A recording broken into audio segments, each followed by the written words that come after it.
Bonjour, bienvenue dans cette nouvelle vidéo où je suis, et comme d'habitude, très heureuse de te retrouver. Hier je suis allée au Lidl, c'est exactement pour moi la bonne occasion pour te montrer ce que j'achète pour 2 personnes pour une semaine, tout en gardant un budget maîtrisé. Je sais que les retours de course tu adores ça et moi aussi j'adore te les filmer, mais ce que j'aime encore plus c'est suite au retour de course te montrer exactement ce que je cuisine avec ça. C'est pourquoi juste après cette vidéo, pense à t'abonner parce que je vais t'emmener toute une semaine dans mon assiette, comme ça tu verras un petit peu tout ce que j'arrive à préparer avec ça. Alors bien évidemment c'est pas un stock zéro, j'ai encore des trucs dans mes placards, j'ai encore quelques trucs dans mon frigo et je vais te dire c'est aussi exactement comme ça qu'on arrive à économiser sur le montant de nos courses, c'est en optimisant ce que l'on a déjà, ça je le répète assez souvent, et aussi en établissant son menu de la semaine sur base de ce qui nous reste tout simplement. Donc là je pense que tu peux déjà le voir, mais par exemple j'ai encore un melon,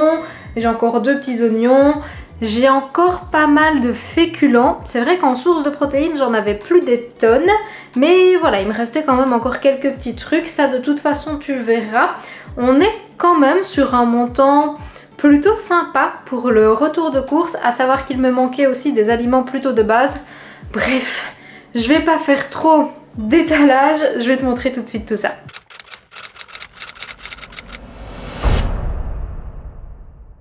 Je commence tout de suite par les surgelés, comme ça je les range après. J'ai pris 2 packs de framboises, pour l'instant on en mange énormément avec mon compagnon.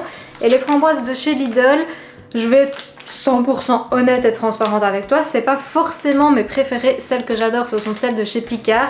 Mais voilà, pour éviter de faire 150 000 magasins, quand je vais au Lidl, je prends celle de chez Lidl. J'en ai pris 2 packs et j'ai également pris des ananas. Donc comme tu vois il y a déjà une petite souris, pour faire des smoothies, pour mettre en topping, dans des porridge, dans des pancakes, dans des muffins. J'adore ça, j'en utilise assez régulièrement. D'ailleurs tu peux déjà les voir dans pas mal de mes recettes. Et d'ailleurs les fruits surgelés, ça je le répète assez souvent, mais c'est une très bonne astuce pour économiser parce que les framboises ça coûte quasiment toujours moins cher que les fraîches. Les fraises aussi, je les prends assez souvent surgelées. Les myrtilles, la mangue, franchement, j'ai jamais eu une mauvaise mangue en surgelé, alors que les fraîches, c'est assez régulier. Et l'ananas, ça me convient très bien aussi. Ah oui, et d'ailleurs, je t'ai pas dit, maintenant, je retourne faire mes courses de temps en temps au Lidl, peut-être une fois toutes les 3 semaines, une fois par mois, parce qu'ils ont rediminué leur prix, j'ai l'impression, en tout cas en Belgique, par rapport au grand pic qu'il y a eu au niveau de l'inflation. Là les prix sont renouveau un petit peu corrects. Alors c'est pas comme avant, c'est pas un magasin hard discount comme avant, mais on est de nouveau dans un bon rapport qualité-prix. Je sais pas si tu te rappelles, mais je t'avais dit à un moment donné que j'y allais plus trop parce que les prix étaient vraiment exagérés, mais maintenant ça va. J'ai racheté pas mal de bananes comme tu le vois, bon ça j'en utilise énormément, ne serait-ce que pour me faire des collations maison. Ça j'avais fait une vidéo aussi avec les petits déjeuners à préparer en avance. Comme tu le sais c'est un petit peu la base dans l'alimentation végétale pour remplacer les œufs avec la compote de pommes. Mais j'en ai aussi acheté beaucoup parce que je compte en congeler. La technique est très facile, tu les mets sur une feuille de papier cuisson dans ton congélateur et une fois qu'elles sont congelées, tu les coupes en petits morceaux et tu les mets dans un sac en silicone, ce qui te permet par la suite de faire des nice cream, des smoothies. Et la banane, ça reste un fruit très abordable qui va t'apporter du potassium, du magnésium, qui cale bien au niveau satiété, c'est vraiment pas mal. Et si tu fais du sport, de la musculation, c'est un très bon encas post-entraînement ou pré-entraînement. Écoute, maintenant que j'ai commencé dans les fruits, je vais continuer, fruits, légumes, et après j'enchaînerai sur le reste. J'ai acheté des kiwis gold, c'est je pense la denrée la plus luxueuse.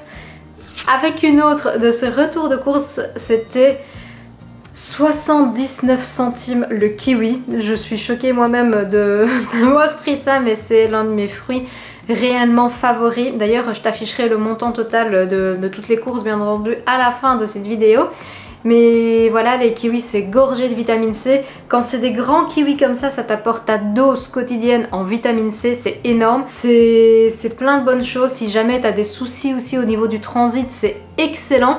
Et juste pour le goût, moi je me régale divin. Juste le matin comme ça, moi c'est vraiment une régalade absolue. J'ai également pris un avocat qui est une autre denrée de luxe. Mais là par exemple un grand avocat, je fais 2 voire 3 repas carrément avec. C'est une bonne source de lipides. Moi je remarque que quand j'en mange de manière régulière, alors pas tous les jours forcément, mais quand j'en mange justement 2 à 3 repas par semaine, j'ai vraiment une peau qui est plus belle, plus lumineuse, plus radieuse, et ben, ça me fait vraiment plaisir avec une petite pincée de sel sur un avocado toast, du sel de Kalanamak d'ailleurs, c'est divin, du tofu brouillé, et voilà, l'avocat is life. J'ai pris des petits citrons verts, excellent exhausteur de goût. J'ai voulu changer par rapport aux citrons jaunes parce que de toute façon des citrons jaunes, j'en ai encore dans mon frigo.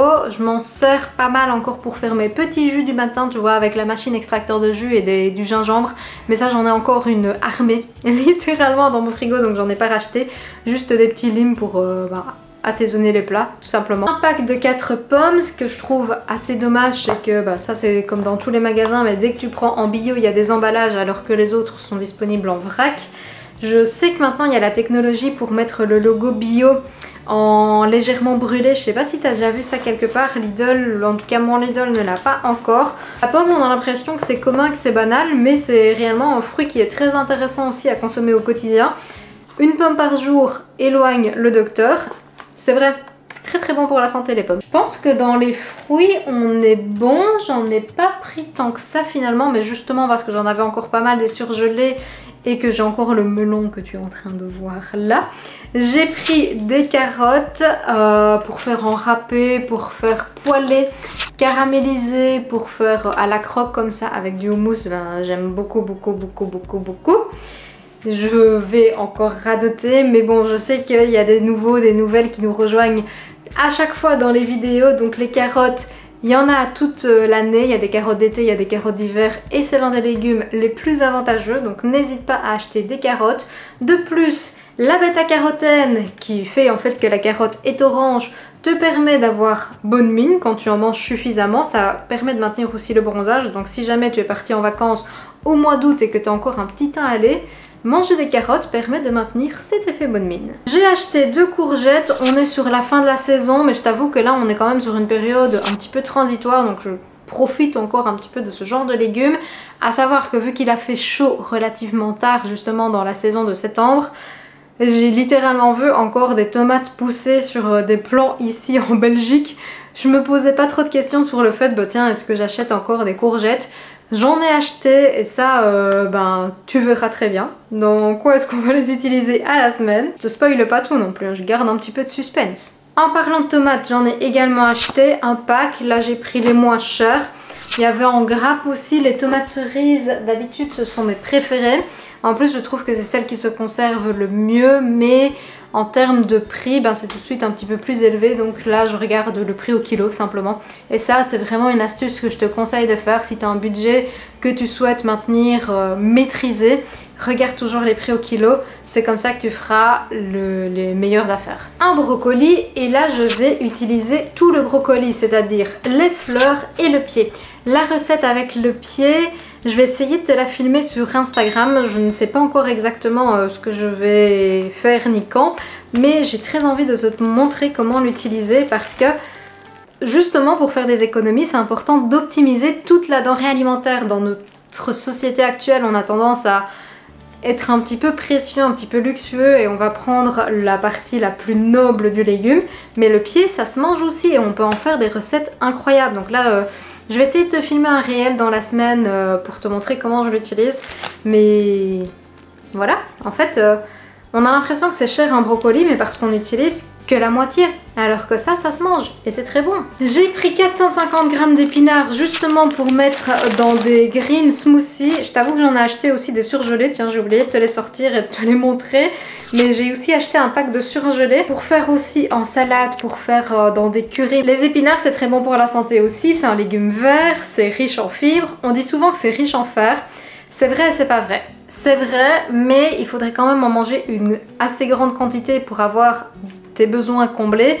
Donc ça représente une petite source, mais il faut pas du tout compter là-dessus. En revanche, si tu veux optimiser l'assimilation du fer de toute façon, une bonne chose à faire c'est de consommer tes épinards avec une source de vitamine C. Donc par exemple un filet de jus de citron, un filet de jus d'orange pourquoi pas, ou même des poivrons, des légumes qui contiennent beaucoup de vitamine C, un kiwi en dessert, enfin bon bref, toute source de fer.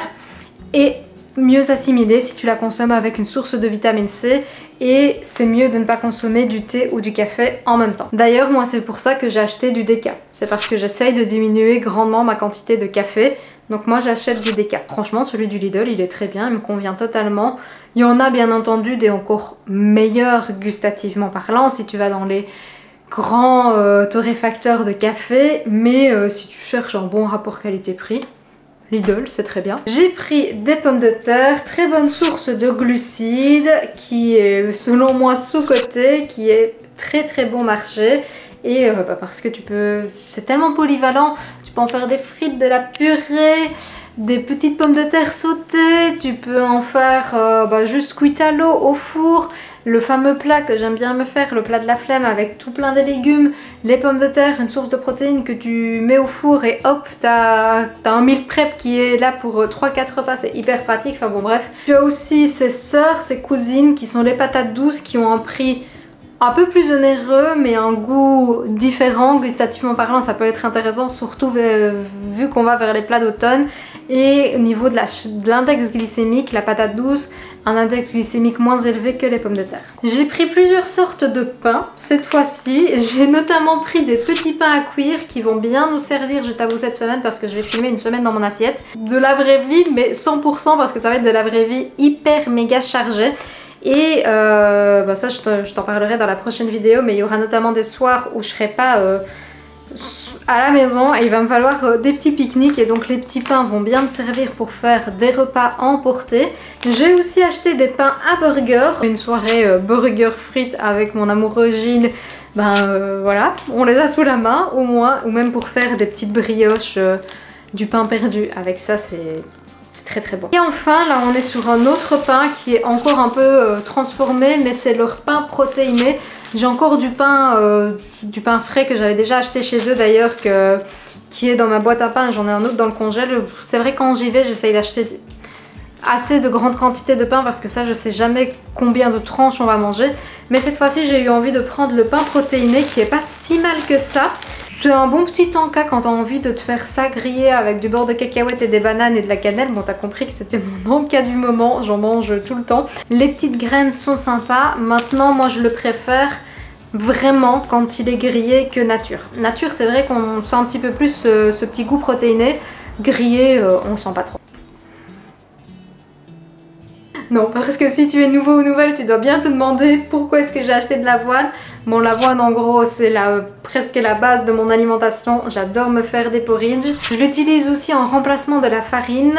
J'utilise pour faire des pancakes, pour faire des gâteaux. Parfois j'utilise même pour faire des recettes salées. Donc je peux faire du pain à l'avoine, des bagels à l'avoine, même pour faire des panures, donc je m'en sers pour énormément de choses. Petite nouveauté du Lidl, et ça c'est la première fois que j'en achète de chez eux, mais c'est de la crème de soja. Je suis très contente d'ailleurs qu'ils en aient parce que c'est quand même un truc que j'achète assez régulièrement. À chaque fois que j'allais au Lidl et qu'il n'y en avait pas, j'étais bien embêtée. Donc, crème de soja, au niveau de la compo c'est plutôt classique aussi, correct par rapport à d'autres marques. Je sais qu'en France vous avez Auchan, Leclerc et tout ça qui en fait. En Belgique, on a Delhaize, Colruyt, c'est une catastrophe le rayon, il n'y a rien. Mais voilà, si jamais maintenant Lidl en fait. Je fais mon propre lait végétal qui me coûte moins de 25 centimes le litre depuis quelques mois maintenant. Et notamment d'ailleurs aussi du lait d'avoine, c'est pour ça aussi que j'ai un grand bocal. Et j'ai eu le malheur de tester du matcha latte avec du lait de riz. Je ne sais pas faire mon lait de riz maison. J'ai acheté du lait de riz forcément au Lidl parce que le matcha au lait de riz c'est incroyable. J'adorais déjà le matcha avant avec du lait d'avoine, j'aimais bien avec du lait d'amande, mais avec du lait de riz c'est un dessert, c'est un délice, c'est une merveille. Bon, honnêtement ça m'embête de devoir racheter des briques de lait végétal alors que j'avais réussi à trouver une autre solution, non seulement plus écologique mais en plus beaucoup plus économique. Mais voilà, je réachète du lait de riz parce qu'une fois que tu as goûté du matcha avec ça, t'arrives plus à boire autre chose. Enfin, en tout cas moi je suis au stade où j'adore. Maintenant je continue bien entendu à faire mon lait végétal du coup pour toutes les autres préparations, donc pour mon porridge, pour mes pancakes, pour tous les autres trucs où j'ai besoin de lait végétal, je l'utilise juste pour mes matchas. J'ai acheté un de leurs packs d'oléagineux parce que je n'en avais plus et ça reste assez intéressant même à grignoter comme ça en collation, même pour mettre dans des porridge, pour saupoudrer dans des salades. Dans les mélanges, ce qui est bien, c'est que du coup, en fonction de l'oléagineux que tu vas consommer, tu auras des bienfaits différents. Par exemple, dans les noix, tu as des oméga 3. Dans les noix du Brésil, tu auras du sélénium. Dans les amandes, tu auras du magnésium. Enfin bref, il y a plein de choses intéressantes à aller chercher. Et ben voilà, leurs packs, ils sont quand même en très bon rapport qualité-prix. J'ai également acheté un pack de tofu nature, 400 grammes, donc ça va me servir pour pas mal de plats. Je pense que j'en ai encore dans mes placards du tofu fumé, mais au pire, j'ai de toute façon acheté d'autres sources de protéines. Et le tofu, ça sert à plein de choses aussi. Et quand on sait bien le préparer, c'est très bon. Mais ça pareil, tu verras plein de recettes de toute façon dans la semaine dans mon assiette. Du coup, justement, dans les sources de protéines, j'ai acheté des petites boulettes comme ça, qui ont quand même un très bon rapport de protéines. Donc par exemple ici au 100 grammes on a 19 grammes de protéines, c'est plutôt pas mal. J'ai également acheté du haché végétal et là on est aussi à 18 grammes de protéines au 100 grammes. Et ça on est sur un prix mais imbattable chez eux. J'ai également pris des légumineuses, donc des haricots rouges. J'ai pris aussi des lentilles. Et ça, les légumineuses, faut pas oublier que c'est non seulement une source de protéines, mais aussi une source de glucides. Les haricots rouges, les lentilles, tu peux en faire des burgers, des boulettes, du haché même avec les lentilles. Tu peux en faire un petit peu ce que tu veux, même juste rôti comme ça à la poêle. Les haricots rouges, tu peux en faire un chili, notamment avec les boîtes de tomates pelées. Ça, c'est vrai que j'en achète aussi un petit peu... à chaque fois que je vais au Lidl, presque, parce que ça permet de donner plein de goût au plat. Et moi, quand j'ai vraiment envie d'économiser à fond, je prends juste les natures comme ceci, sans arôme, sans rien. Et je mets les épices moi-même pour économiser.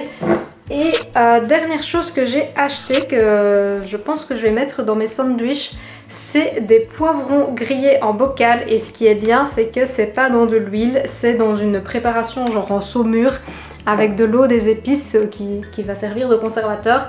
Et ça, ça permet d'en mettre directement dans des salades, dans des sandwichs. J'aime beaucoup les poivrons comme ça. Je pense que je t'ai tout montré dans ce retour de course. Je t'affiche maintenant le montant total pour combien j'en ai eu. J'espère sincèrement que cette vidéo t'a plu. Si c'est le cas, je compte sur toi pour me laisser des pouces bleus, t'abonner pour ne pas manquer la suite de mes aventures. Donc la prochaine vidéo, je me répète mais tu l'as compris, on se retrouve pour toute une semaine dans mon assiette. Et de toute façon, on se retrouve sur YouTube tous les mercredis à 17 h et tous les dimanches à 18 h. Si tu veux encore plus d'idées recettes, plus de contenu, plus d'infos, plus d'astuces, on se retrouve sur Instagram tous les jours en réel à 18 h. Et puis voilà, je pense que je t'ai tout dit. Maintenant, tu as plein d'idées pour ton prochain retour de course. D'ailleurs, n'hésite pas à me dire en commentaire si tu as des cours similaires, quelles sont les petites idées repas qui te viennent avec tout ce que je t'ai montré. En attendant, et comme d'habitude, prends soin de toi. Et sur ce, je te dis santé!